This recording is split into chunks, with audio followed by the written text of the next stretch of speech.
Greetings. It is truly a remarkable privilege and honor to contemplate and recount the exceptional and sacred journey of our second Archbishop, Benedict Mar Gregorios.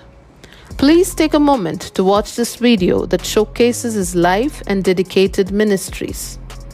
Archbishop Benedict Mar Gregorios was the second Metropolitan Archbishop of the Syro-Malankara Catholic Church.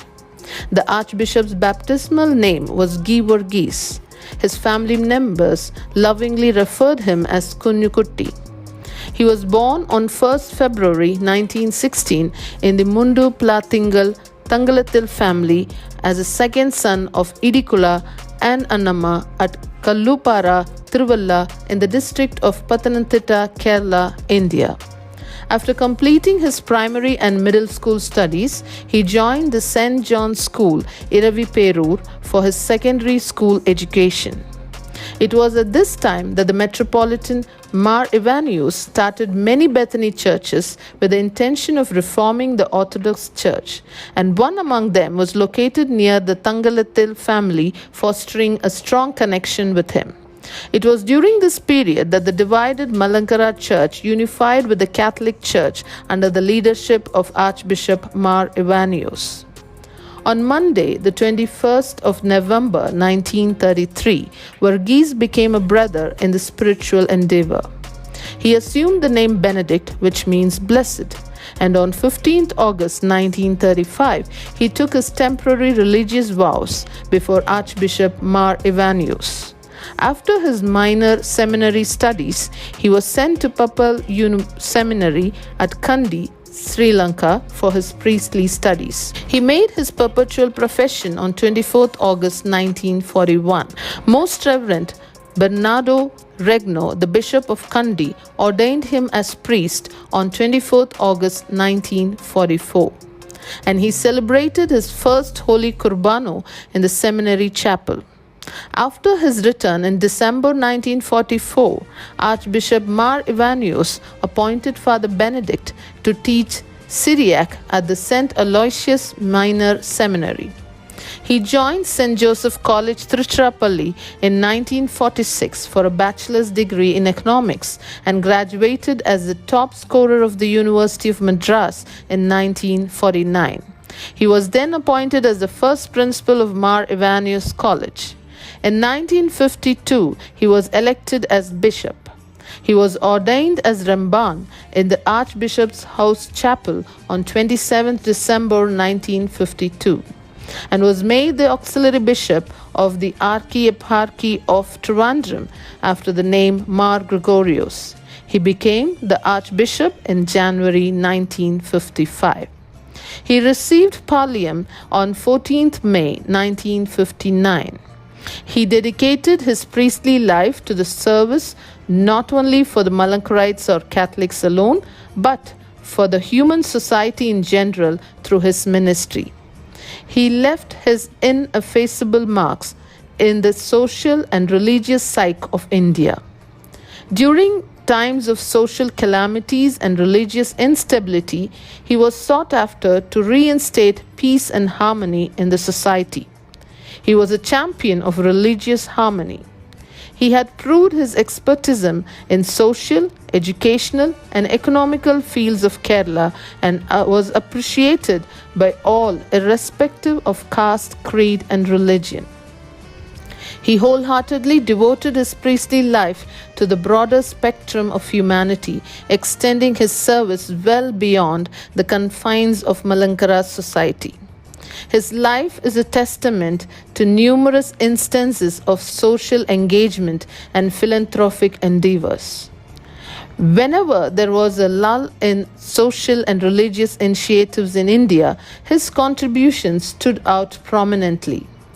During his tenure of ministry, he played a vital role in elevating the church, which then had 70,000 parishioners, through his unwavering dedication and tireless efforts.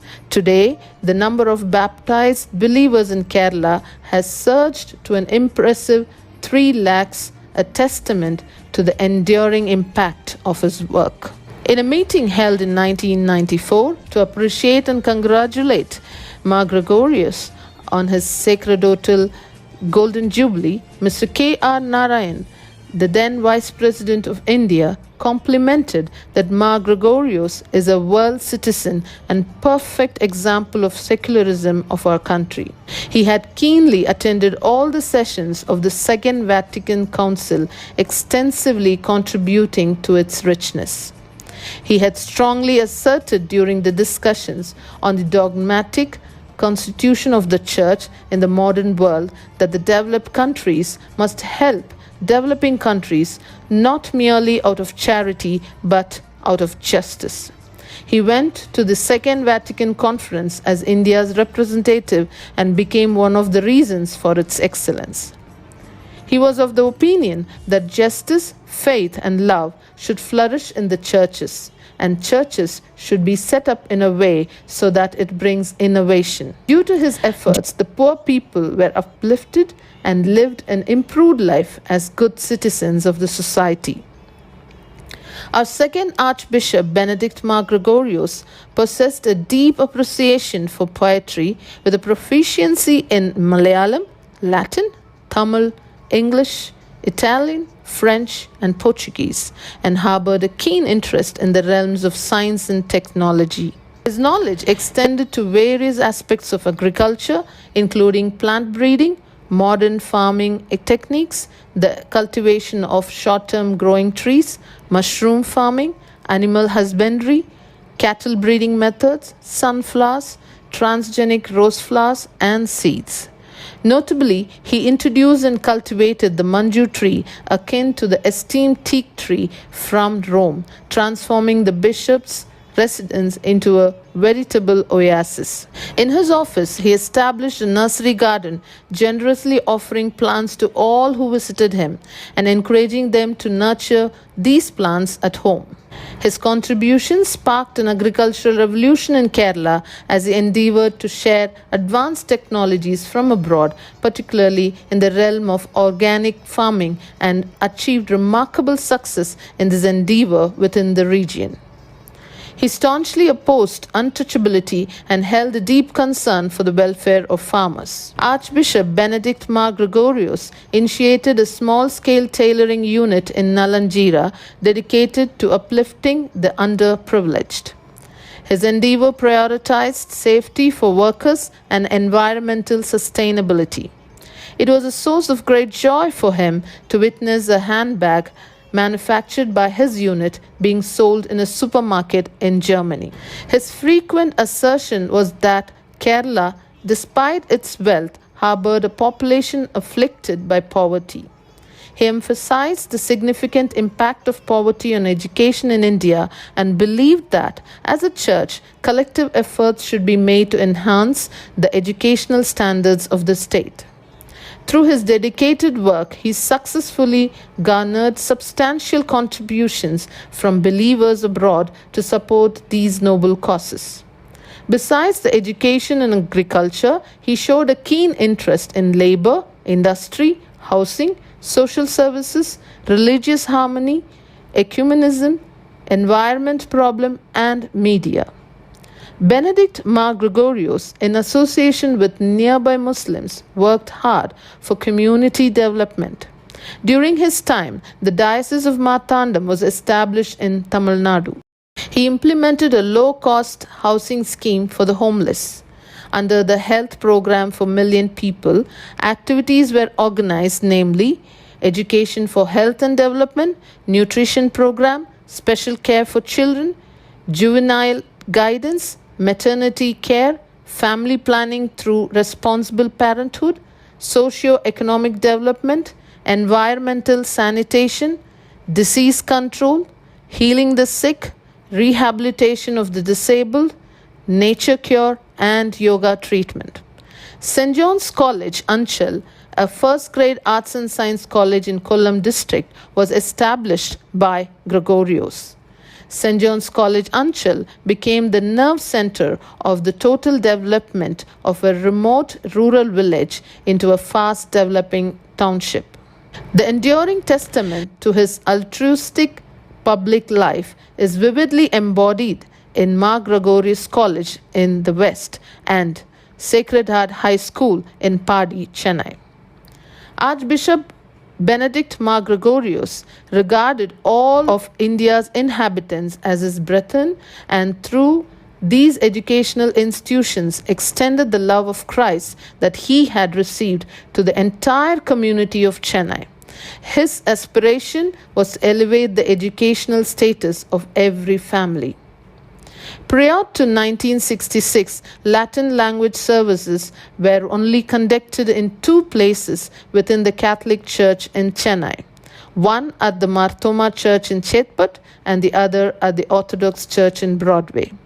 Malayalam-speaking believers had to travel a minimum of 15 kilometers to participate in these services. On significant occasions such as Good Friday, Easter, and Christmas Mass, stringent restrictions were imposed due to the overwhelming attendance.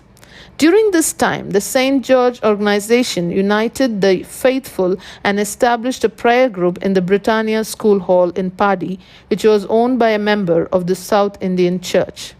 This led to the idea of establishing a church with Padi as its focal point. Recognizing this need, our second Archbishop Benedict Mar Gregorius appointed Reverend Samuel Pallivattukal and Reverend Samuel Edamanil to cater to the spiritual needs of the Malayalam-speaking people. He resided at the home of K.G. Joshua in Ambattur and personally visited the homes of parishioners. At that time, the parish comprised 25 families, and prominent individuals like Mr. Johnson, the managing director of Johnson Lifts, supported this initiative. Subsequently, Archbishop Mar Gregorius arranged for Malayalam language worship in the chapel in Manurpet. He also played pivotal role in resolving disputes and issues within the Jacobite church community. In 1974, Reverend John Jacob was appointed as the vicar of the church, leading to the official commencement of worship in Malayalam at the Manurpet Church. In 1974, a school by the name of Sacred Heart was established, superheaded by the leadership of Archbishop Jacob George. A dedicated location was acquired for this purpose, and this initiative was inaugurated under the guidance of Archbishop Benedict Mar Gregorius. Following this, Archbishop Benedict Mar Gregorius embarked on a journey from Chennai to Rome, accompanied by Father Jacob and a handful of parishioners. Upon his return, Archbishop Benedict Mar Gregorius felicitated the acquisition of a new property for the Malankara Parish Church, situated along the road. Notably, 12 acres of land were purchased from Dr. Murthy for this purpose, with financial support provided by our esteemed second Archbishop Reverend Benedict Mar Gregorius, who had just returned from Rome.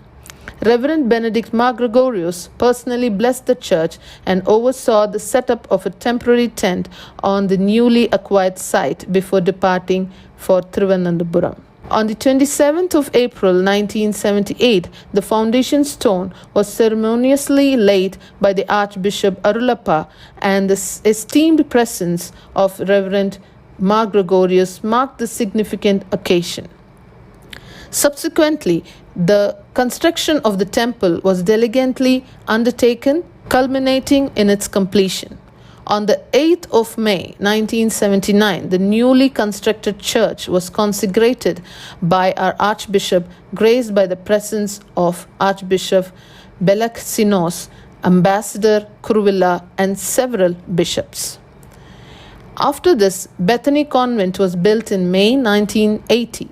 Reverend Father Koshi Varghese was appointed by our second Archbishop to carry out the work. St. Thomas Malankara Syrian Catholic Church in Padi, Chennai was called the first blessed parish in Kerala. Subsequently, the Tamil Nadu Slum Clearance Board allocated a generous 7-acre parcel of land for the establishment of a college within the Ambattur Industrial Estate.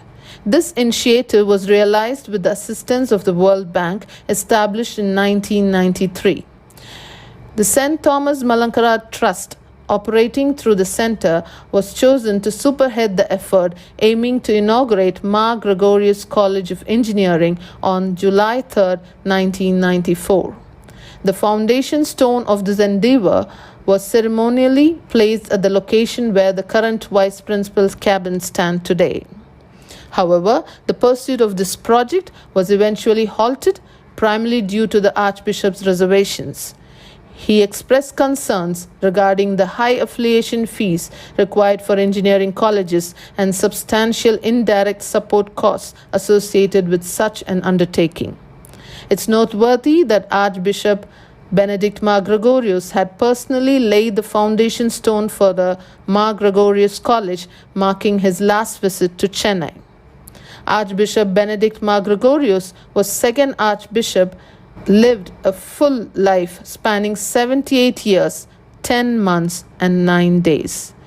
His dedicated service to the church extended over 41 years. On the 10th of November 1994, he was laid to rest in Trivandrum, alongside Benedict Mar Ivanius, with the profound hope of resurrection. His efforts helped the next generation of parishioners who till then were working as casual laborers in Chennai's Ambattur industrial estate to study in schools and colleges. Especially the land on which our college is built is a big contribution by our Archbishop. He played a pivotal role in buying it for the college at a subsidized price from the government. During the reign of Benedict Mar Gregorius, Malankara Catholic Church started to become famous enough to be known all over the world. The parishioners from Germany also gave him the title of ambassador. He never gets angry. We never see him angry. He always has a smile on his face, said Mr. John Paul, a member of the parish in the Malankara Catholic, who knows him well. Our second Archbishop, Benedict Mar Gregorius, was instrumental and encouraged our major Archbishop, His Beatitude Basilios Cardinal Clemis, to take ordination. Under his leadership, the decision was made to establish a college with exceptionally low fees, prioritizing students' privileges and success. Unlike the prevailing practice of selecting students and teachers based on religious affiliations, Benedict Mar Gregorius stood out by considering everyone as a child of God. In alignment with the teachings of the Holy Bible, which call upon us to show compassion to others, as a good Samaritan did, Benedict Mar Gregorius, hailing from afar, significantly improved the educational prospects and mission in this Chennai area. In a time when education seemed like an unattainable dream, he championed the cause of education for all. Today, Mar Gregorius College has produced numerous first-generation graduates who are fulfilling his visionary dreams. The Lord Jesus calls upon us to follow the path of blessing others through our shared lives, and Archbishop Benedict Mar Gregorius exemplified this principle through his dedicated service and commitment to education for all. May we also strive to emulate the noble example set by this divine servant of God in selflessly serving society. In his words, Sneham Mama Deepam, love is my lamp.